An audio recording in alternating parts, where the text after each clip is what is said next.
High বন্ধুরা, আমি পাঁচাল block থেকে ফাল্গুনি পাঁচাল বলছি।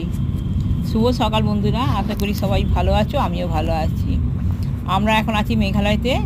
মেঘালয় এলিফ্যান্ট ফলস দেখতে যাচ্ছি, তারই কিছু পিকচার তোমাদের সামনে তুলে ধরলাম। এখানে বর্ডারেরও কিছু ছবি আছে, এই যে বর্ডারে কিছু ছবি আছে, আর্মিদেরও ছবি আছে। এটা শিলংয়ের মধ্যেই পড়ছে মেঘালয়।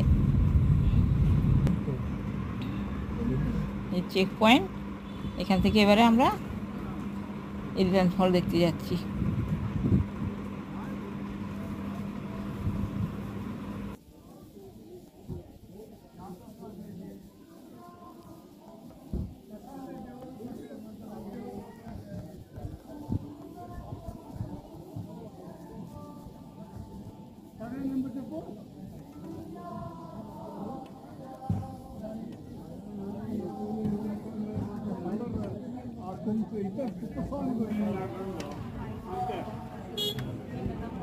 वैसे क्यों ले जाएगा?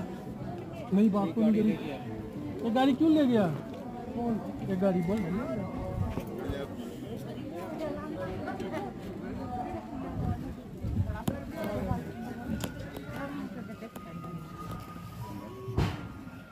आपको बोले वो ले लिया? हाँ देख लो। अरे जहाँ तो मिले वो लेगा ना।